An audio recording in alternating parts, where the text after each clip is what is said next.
Graça e paz do Senhor Jesus, Igreja do Senhor Jesus, Igreja de Cristo, a todos os crentes da Igreja Batista em Itatiaia e aos demais que congregam em outras igrejas.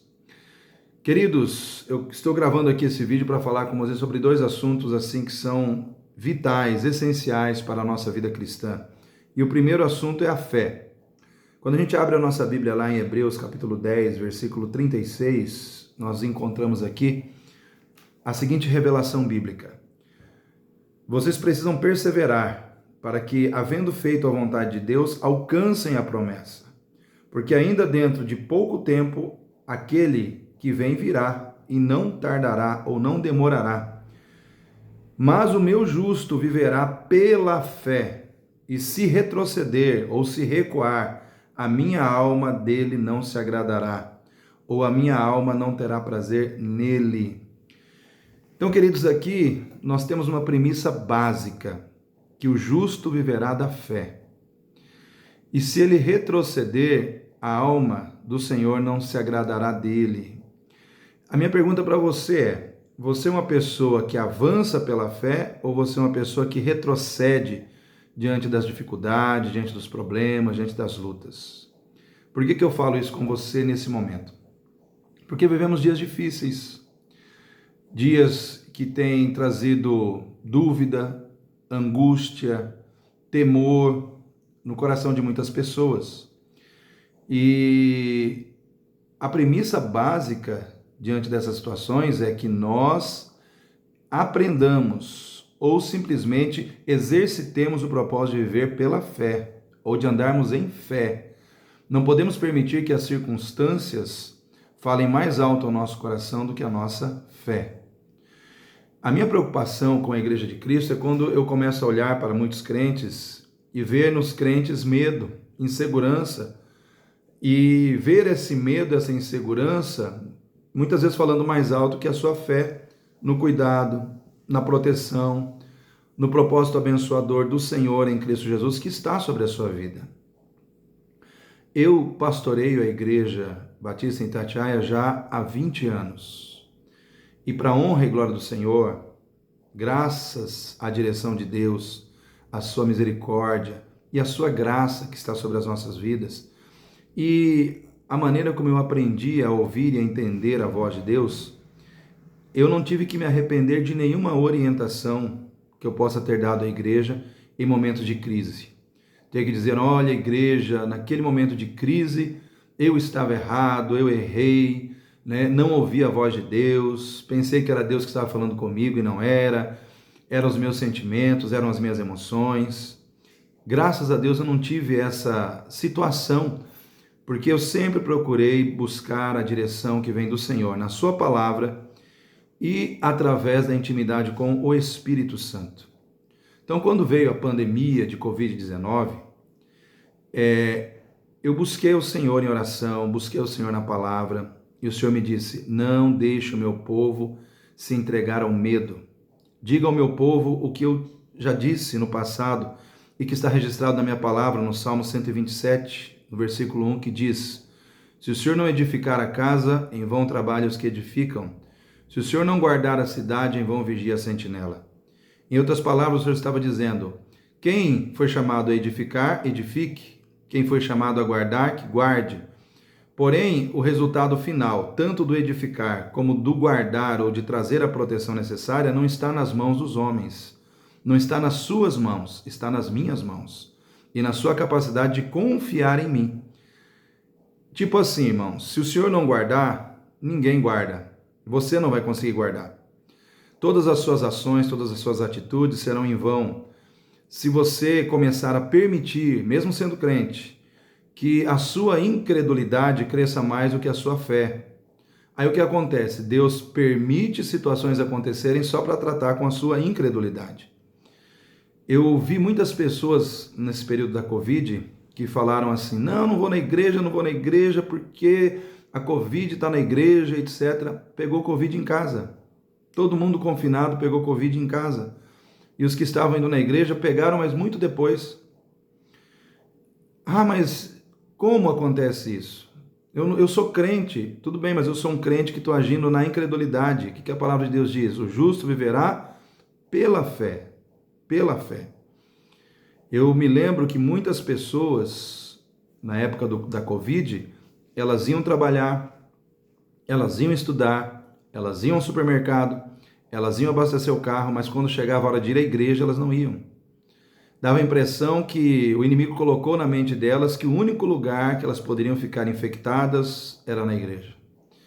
Ah, mas trabalhar é obrigado, eu tenho que ir obrigado. Ah, ir ao mercado eu tenho que ir porque eu preciso comer. Mas e a nossa fé? E a nossa fé? Queridos, nós não podemos nos enganar ou querer nos auto-enganar, né? Justificando que nós fazemos aquilo que é obrigado a fazer porque nós não temos opção, né? Nós temos que fazer. Não, querido. A sua fé, o cuidar da sua fé é tão importante quanto comer, é tão importante quanto trabalhar, e eu vou dizer, é mais importante ainda. Nós precisamos entender que nós somos o povo da fé. E se nós não aprendermos a encarar as circunstâncias difíceis da vida com fé, nós vamos começar a ser crentes vacilantes ou crentes hipócritas, que dizem uma coisa e na hora H fazem outra, né? Nós não podemos ter fé somente quando tudo está bem.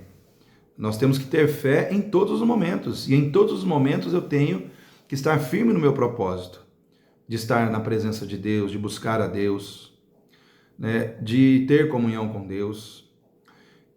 Hoje eu estava no supermercado Pires, e a moça do caixa disse para mim que ela está com medo, por causa de tudo que está acontecendo. O céu está cinza, né?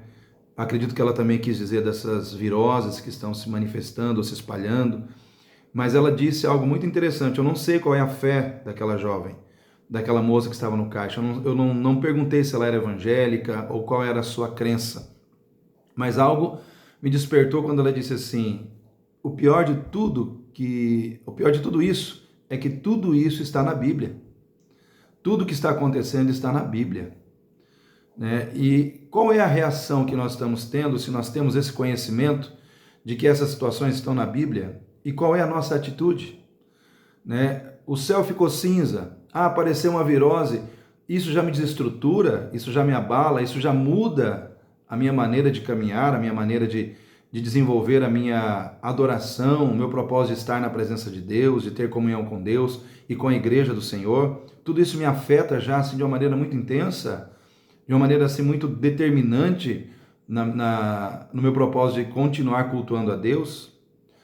Aí eu deixo de estar na casa de Deus, mas amanhã eu vou ter que trabalhar.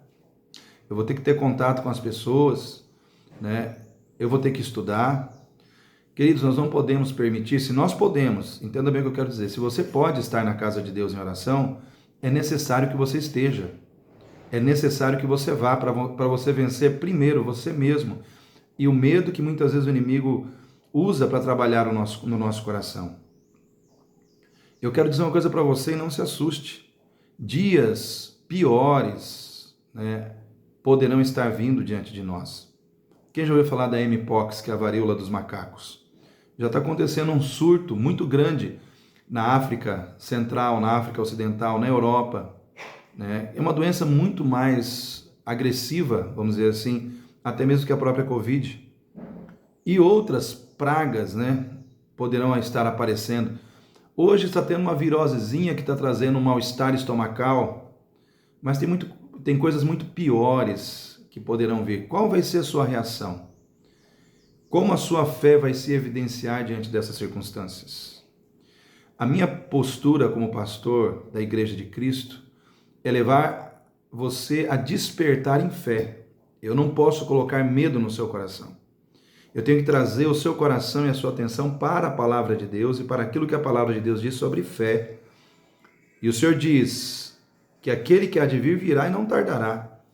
Então, quando o Senhor fala conosco sobre essa situação de aquele que há de vir virá e não tardará, ele está falando do retorno, da volta de Jesus. Mas está dizendo também que nós devemos perseverar em fazer a vontade de Deus.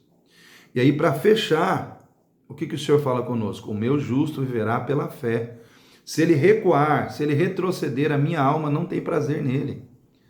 A minha alma não se agradará de tal atitude ou de tal pessoa que assim age. Então eu, como pastor, eu tenho que levar você a crer, a agir pela fé.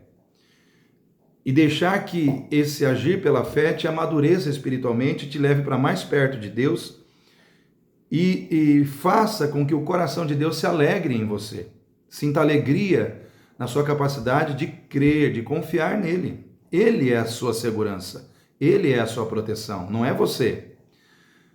Ai, pastor, mas se eu sair de casa eu não vou estar sendo irresponsável, negligente, expondo a minha vida, a vida da minha família. Querido, se você vai sair para fazer outras coisas, por que você não vai sair para buscar a Deus? Você acha que ao sair para buscar a Deus, Deus vai olhar essa sua atitude como uma atitude negligente? Se você pode ir para buscar e estar em comunhão com o Senhor, né? Então, o primeiro assunto que eu quero tratar com você é fé. Não perca a sua fé. Não deixe de agir por fé, para agir por medo, por insegurança, né?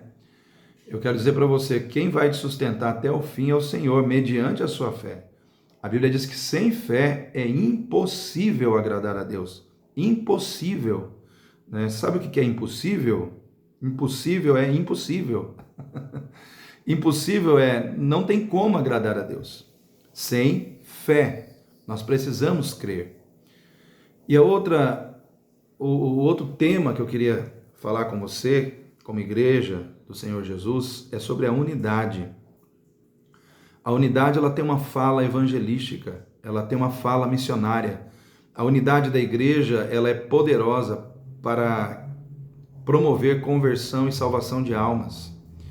O Senhor Jesus disse lá no Evangelho de João, no capítulo 17, ali dentro da oração sacerdotal, falando com o Pai, ele diz: Pai, que eles sejam um, como tu és em mim e eu em ti. Que eles sejam um, para que o mundo creia que tu me enviaste.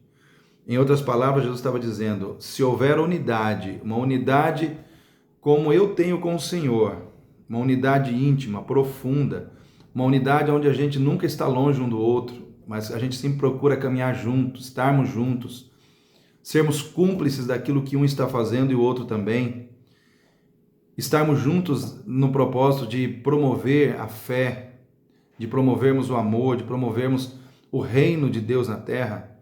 Quando nós caminhamos assim, queridos, essa unidade, ela fala com o perdido, para que o perdido se converta e reconheça que Jesus é real nas nossas vidas. A igreja de Atos dos Apóstolos, ali no capítulo 2, no versículo 42 em diante, diz que a igreja, ela estava unida e todos louvavam a Deus e caíam na graça do povo, e Deus ia acrescentando à igreja os que iam sendo salvos. Salvação era apenas um acrescentar à igreja em relação aos perdidos, um acrescentar do perdido para a igreja, se tornando um salvo, e o instrumento usado para esse acrescentar era a unidade da igreja, que era contagiante. E hoje nós temos recebido bastante visitantes, pessoas que estão vendo ali, estão tendo uma visão melhor da existência da igreja naquele local, estão indo, estão buscando. E essas pessoas estão vindo para a igreja e, graças a Deus, elas estão encontrando uma palavra poderosa, abençoada, ministrada ali no altar, ou por mim, ou por algum outro que está ali pregando, né? Eu tenho visto isso, as pessoas estão testemunhando isso para mim, os visitantes que vêm, eles chegam ao final do culto e falam: pastor, fui tremendamente abençoado por esta palavra, vou voltar aqui. Então, querido, a minha preocupação é que você, né, que já faz parte do corpo de Cristo, que é a Igreja Batista em Itatiaia, que você se faça presente. A sua presença ali faz parte do propósito de Deus, de demonstrar a quem está fora da igreja a nossa unidade, o poder da nossa unidade. Nós não podemos ser igreja sozinhos, nós só conseguimos ser igreja juntos. E eu vejo que as situações que muitas estão acontecendo nos dias atuais, elas também vêm para confrontar a nossa unidade, para confrontar a legitimidade da nossa unidade, para que nós possamos ver se essa unidade realmente ela é poderosa, se ela é uma unidade verdadeira, se ela é uma unidade forte, que resiste aos embates, que resiste aos problemas, né? Então a nossa unidade ela é provada em relação à sua consistência. Nós temos uma unidade consistente que suporte esses momentos que têm vindo contra as nossas vidas para tentar muitas vezes nos desunir, nos afastar uns dos outros, para quebrar o propósito de ser igreja. Então tudo isso nós temos que pensar. Então fé e unidade são situações que nós precisamos tratar como coisas extremamente importantes na nossa vida. Então eu quero deixar esse recado para você, e você que não está doente, você que tem condição de estar na igreja, né? Eu quero pedir a você que esteja no culto, logo mais à noite, às 18 horas. Eu estarei com certeza trazendo uma ministração sobre cura, sobre restauração, e eu quero orar por todos os enfermos, aqueles que passaram por alguma enfermidade recente, se recuperaram e hoje têm condição de estar na igreja. Eu quero orar por todos, ministrando cura e ministrando uma blindagem espiritual, para que você possa enfrentar as enfermidades sem ser acometido, né? Tendo uma proteção a mais da parte do Senhor. Eu senti esse direcionamento de Deus, como se Deus estivesse dizendo para mim: leve o meu povo a crer e leve o meu povo a me buscar. Eu sou o Senhor da cura, eu sou o Senhor da restauração. Então eu não posso colocar fé no seu coração, eu não posso crer por você, né? Eu não posso pegar você pela mão e arrastar você de dentro da sua casa para dentro da igreja. Você precisa acreditar nisso que eu estou trazendo para você, como uma mensagem que saiu do coração de Deus, passou pelo meu coração e agora está chegando no seu coração. Então eu acredito que por tudo, principalmente você que já me conhece há muito tempo, por todos os direcionamentos que o Senhor me deu para trazer sobre a vida da igreja, você pôde já perceber que aquilo que Deus tem trazido para mim, como direcionamento para a sua vida, tem dado certo, né? Tem sido um direcionamento que não tem exposto a sua vida, não tem colocado você numa situação difícil, mas tem levado você a crer no Senhor. Então passamos por pandemia, não existe um manual de como lidar com pandemia, não existia na época. E como que nós tivemos esse direcionamento? Através da intimidade com Deus na sua palavra e através da intimidade com Deus em comunhão com o Espírito Santo. Tem pessoas que elas são que nem os fariseus e os saduceus da época de Jesus. Elas querem encontrar uma instrução diretiva e objetiva na Bíblia sobre situações que não estão na Bíblia. Por exemplo, pandemia de Covid-19 não está na Bíblia. Aí a pessoa ela quer encontrar alguma coisa na Bíblia que fale de forma diretiva e objetiva sobre isso. Não vai achar. Existem momentos em que nós temos que receber a direção subjetiva que vem da Bíblia para situações que não estão na Bíblia, né? Então, para a Covid-19, você não vai encontrar nenhum texto bíblico que te diga claramente o que fazer, mas você vai ver subjetivamente textos que falam de fé. O Salmo 127:1, por exemplo, é uma instrução subjetiva, né? E aí você precisa crer na revelação subjetiva da palavra de Deus, dizendo para você que o Senhor é quem guarda, que o Senhor é quem edifica, em momentos em que nós muitas vezes não conseguimos edificar e nem promover a proteção que nós precisamos receber. Então, se você tem uma mente religiosa, né, mente de fariseu, de saduceu, quebra isso dentro de você. Aprenda a confiar e a receber as instruções subjetivas da palavra que o Senhor passa através das pessoas que Ele levanta para cuidar da sua vida, da sua família, da sua casa, tá bom?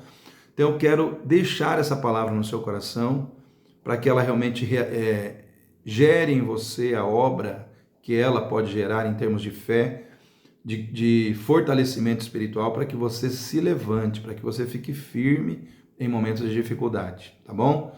Deus abençoe a todos, fiquem na paz do Senhor Jesus.